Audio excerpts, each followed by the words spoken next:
بسم الله الرحمن الرحيم. اللهم صل على سيدنا ومولانا محمد أفضل صلواتك بعدد معلوماتك وبارك وسلم وصل عليه. بسم اللہ الرحمن الرحیم. عزیز طلباء کرام، مختارات من ادب العرب سے بحمد اللہ تعالی آج ہمارا 54واں سبق ہے، اور پچھلے درس سے ہی بین قاز و قور و ذباب جسور کا مضمون شروع ہوا.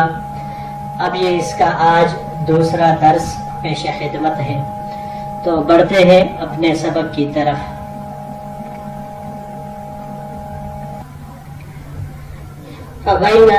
وكذلك ذات يوم وأصحابه حواليه وفي السماطين بين يديه. انہی حالات میں کہ ایک دن جب وہ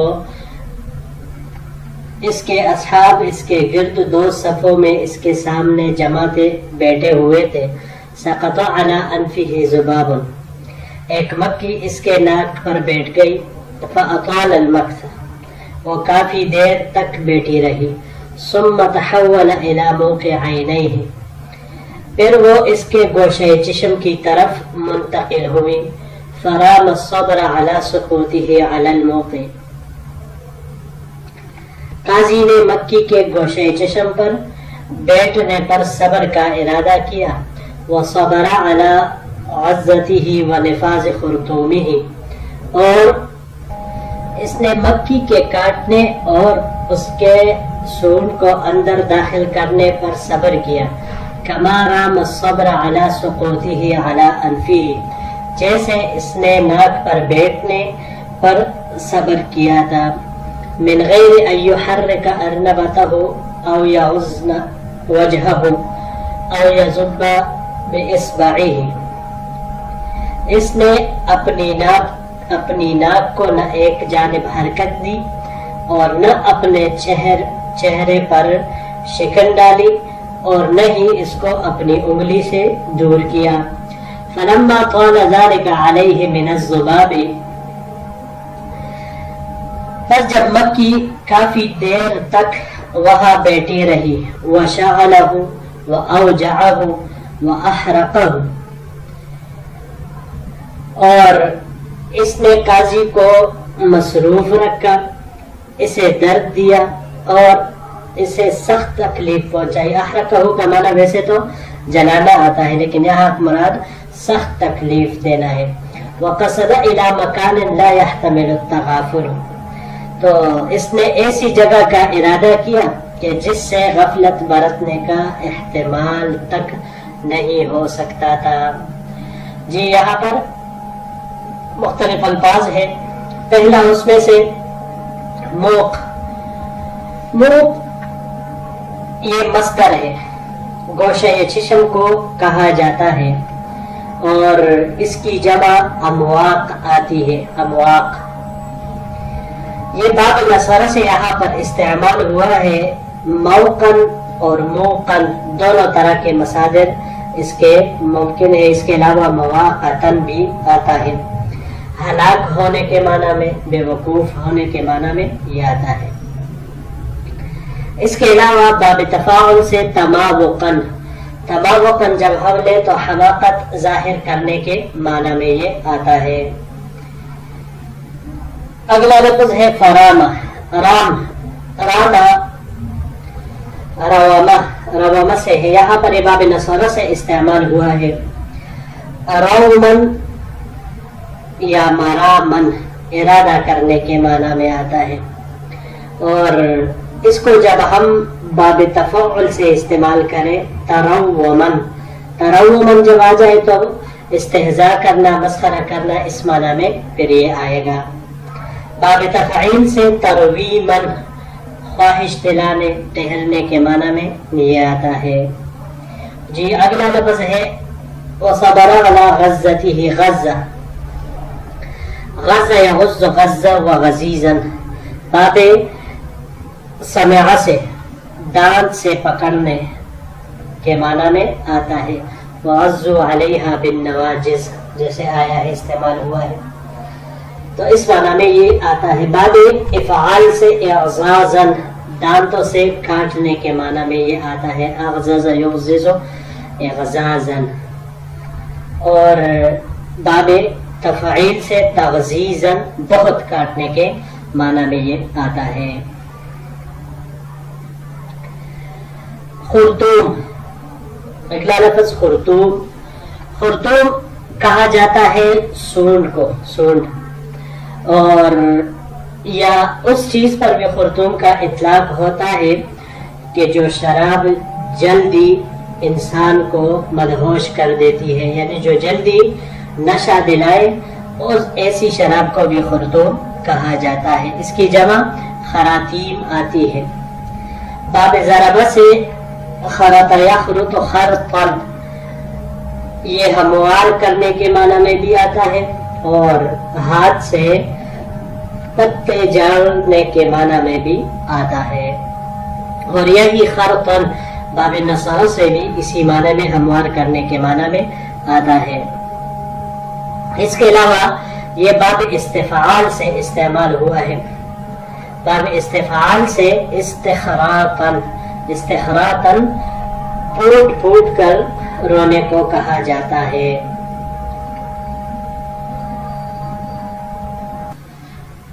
اگلا لفظ یغزنا. یغزنا غزانہ سے ہے. غزانہ یغزن غزنا یا غزنا. باب ضربہ سے غزنا اور باب نصارہ سے بھی یہی مصدر آتا ہے بحرکات الثلاثہ. منع کرنے کے معنی میں یہ آتا ہے. اور باب مفاعلہ سے اگر لیا جائے تو باب مفاعلہ سے لینے کی صورت میں مغازنتاً آنکھ کا جھپکانا، اس معنی میں یہ آتا ہے. اس کے علاوہ یہ باب تفعیل سے، یہاں پر بھی یہ باب تفعیل سے استعمال ہوا ہے. باب تفعیل سے اس کا مصدر تغزیناً شکن ڈالنا، اس معنی میں یہ آتا ہے. جی اگلا لفظ ہے یزب. زبابہ. زبابہ یزبب زبن و زبیبن. باب ضربہ سے زبن مصدر جب آئے تو گرمی یا پیاس کی وجہ سے خشک ہونے کے معنی میں زبن و زبیبن، اور اسی طرح مرجانے کے معنی میں بھی یہ آتا ہے. باب نصارہ سے زبن جب آ جائے تو دفع کرنے کے معنی میں یہ آتا ہے، اور یہاں پر بھی یہ باب نصارہ سے استعمال ہوا ہے. جی تو بڑھتے ہیں اپنے اگلے سلائیڈ کی طرف. اطبق جفنہ الاعلی علی جفنہ الاسفل فلم ینہز. تو اس نے اپنے اوپر کی پلکوں کو نیچے کے پلکوں کے ساتھ ملا دیا. فلم ینہز لیکن اس طرح بھی وہ نہیں اٹھی. فدعاہ ذلک الی ان یوالی بین الاطباق اطباق والفتح. اس وجہ سے وہ مسلسل پلکوں کو ملاتا رہا اور کھولتا رہا اتنی مدت کے لیے. فتنحى ليس ما سكن جفنه. تو وہ مکی جتنی دیر میں وہ پلکوں کو حرکت دیتا رہتا تھا تو وہ وہاں سے گوشہ چشم کے ایک جانب ہو جاتی. ثم عاد الى موقعه باشد من مرته الاولى. لیکن جتنی مدت میں وہ اپنے پلکوں کی حرکت کو بند کرتا، پھر وہ دوبارہ پہلی مرتبہ کے مقابلے میں بہت زیادہ سختی کے ساتھ گوشہ چشم کی طرف لوٹ آتی. فغمس خرطومه في مكان قد آذاه فيه قبل ذلك فكان احتماله أقل وعجزه عن الصبر عليه في الثانية أقوى. مکی نے اپنا سونڈ اس جگہ پر جہاں پہلے اس نے اس کو تکلیف دی تھی وہاں پر گاڑ دی، جبکہ اب صبر کا احتمال کم تھا، اور اس تکلیف پر یعنی دوبارہ اس تکلیف پر صبر کرنے سے عاجز آنا یہ زیادہ قوی تھا۔ فحرک اجفانہ، تو اس نے اپنے فلکوں کو حرکت دی، وزاد فی شدت الحرکت، اور تیزی سے حرکت دیتا رہا، وَأَلَحَّ فِي فَتْحِ الْعَيْنِ، اور جتنی دیر میں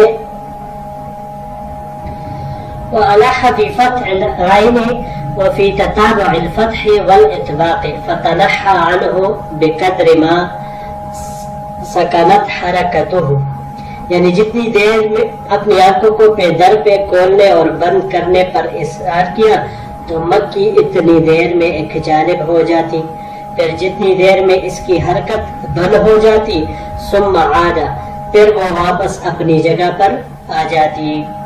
جی بڑھتے ہیں اگلے سلائیڈ کی طرف۔ فما زال يلح عليه حتى استفرغ صبره وبلغ مجهوده،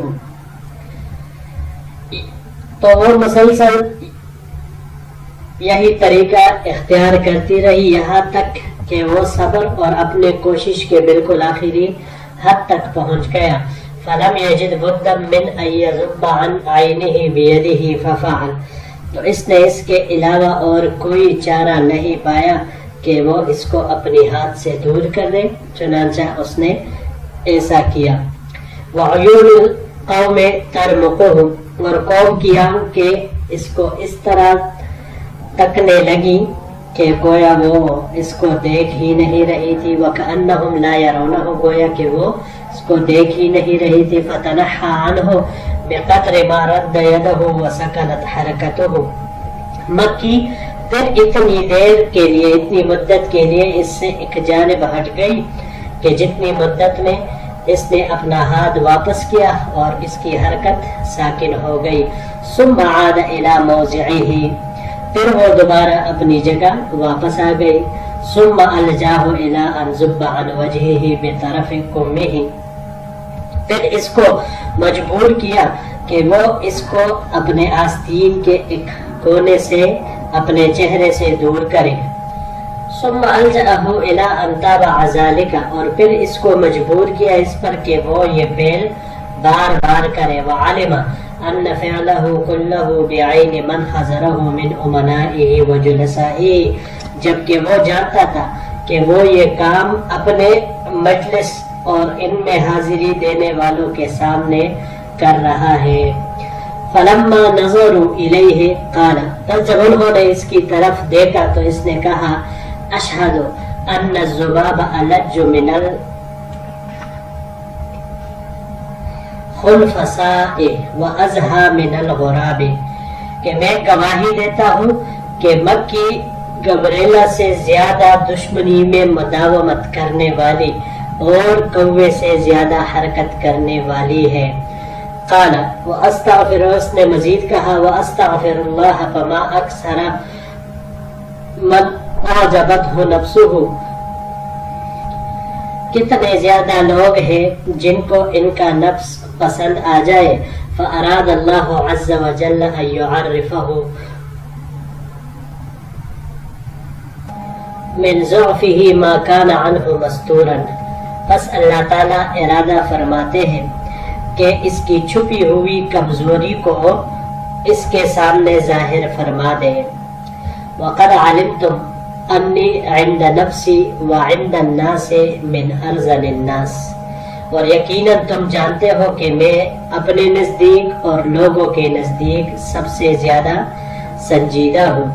فقد غلبنی وفضحنی اضعف خلقہ، ثم تلا قوله تعالی، لیکن مجھ پر اللہ تعالیٰ کی مخلوقات میں سے سب سے کمزور مخلوق غالب آ گئی اور مجھے ذلیل کر دیا۔ ثم تلا قوله تعالی، پھر باری تعالیٰ کا ایک ارشاد، اس کی تلاوت فرمائی، وَإِن يَسْلُبْهُمُ الذُّبَابُ شَيْئًا لَا يَسْتَنْقِذُوهُ مِنْهُ ضَعْفَ الطَّالِبِ وَالْمَطْلُوبِ، سورہ حج کی یہ آیت ہے۔ ترجمہ آیت کا یہ ہے کہ اگر ان سے چھین لے مکی کوئی چیز تو وہ اس مکی سے چھڑا بھی نہیں سکتے. طالب بھی کمزور ہے اور مطلوب بھی کمزور ہے. جی یہاں پر یہ چند الفاظ ہیں، پھر آخری سلائڈ کی طرف انشاءاللہ بڑھیں گے جو بس صرف 2 سطور کا باقی ہے. یلح علیہ، یلح لحہ سے یہاں پر ہے الحا، الحح یلحح الحاحا، یہ باب افعال سے اصرار کرنے کے معنی میں آتا ہے. اس کو اگر ہم یہاں پر یہ باب افعال سے ہوا ہے، اس کو اگر ہم باب ضربہ سے لیں لحن اور اسی طرح نصارہ سے تو نزدیک قریب ہونے کے معنی میں یہ آتا ہے. اور لحن باب سمعہ سے یہ کہا جاتا ہے کیچڑ سے پلکوں کا چپکنا، اس معنی میں یہ آتا ہے. اگلا لفظ ہے ترمقہ، ترمق، رمقہ یرمق، رمقہ سے ہے باب نصارہ سے رمقن، دیر تک دیکھنے کے معنی میں. باب تفعیل سے ترمیقن، یہ بھی اسی معنی میں آتا ہے دیر تک دیکھنا.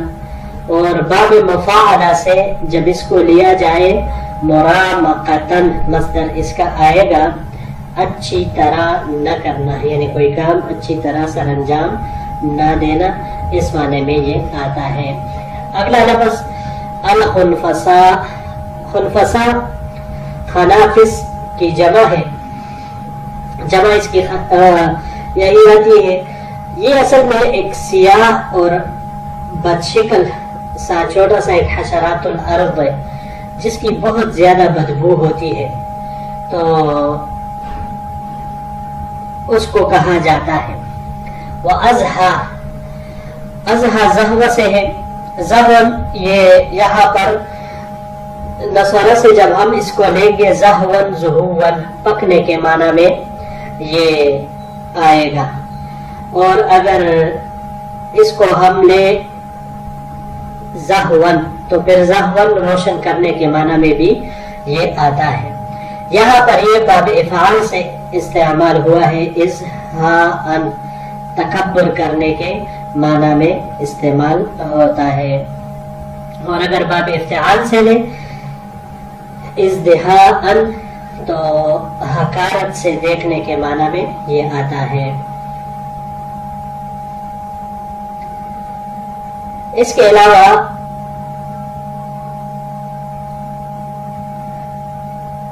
یہ آخری لفظ ارزن، رزنہ سے ہے.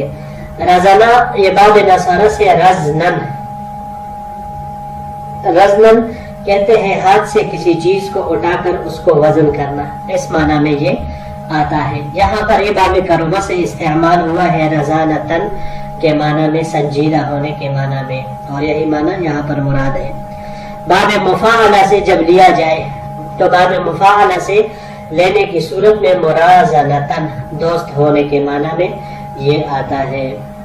جی تو بڑھتے ہیں اگلے سلائڈ کی طرف. وَكَانَ بَيِّنُ اللِّسَانِ، وہ صاف گو، قلیل الفضول کلام، فضول گوئی کم کرنے والا. وَكَانَ مُحِيبًا فِي أَصْحَابِهِ، اور اپنے ساتھیوں کے درمیان بارعب تھے. وَكَانَ أَحَدُ مَنْ لَمْ يَطْعَنْ عَلَيْهِ فِي نَفْسِهِ وَلَا فِي تَعْرِيضِ أَصْحَابِهِ لِلْمُنَالَةِ، اور وہ ان لوگوں میں سے ایک تھے کہ جن پر کسی نے کوئی طعن و تشنیع نہیں کی تھی، اور نہ وہ اپنے دوستوں میں سے کسی کی بیجا تعریف کیا کرتے تھے خوشامد وغیرہ کے طور پر. محیبن، محیبن حیبہ سے ہے، حیبن حیبتن، باب فتح سے یہ یہاں پر استعمال ہوا ہے چوکنا رہنے کے معنی میں یہ آتا ہے. جب اس کو باب افعال سے لیا جائے احابتن تو چلانے کے معنی میں یہ آتا ہے. اور باب تفعیل سے لینے کی صورت میں تحییبن، مصدر اس کا آتا ہے تحییبن، یہ ہیبت دار بنانے کے معنی میں آتا ہے. اور جب باب افتعال سے اس کو لیا جائے تو پھر احتیابن، ڈرنا اور خوف کھانا کے معنی میں یہ آتا ہے. جی یہی تک ہمارا آج کا سبق تھا. انشاءاللہ العزیز اگر زندگی رہی تو پھر اگلے درس کے ساتھ آپ کی خدمت میں حاضر ہوں گے. السلام علیکم ورحمۃ اللہ وبرکاتہ.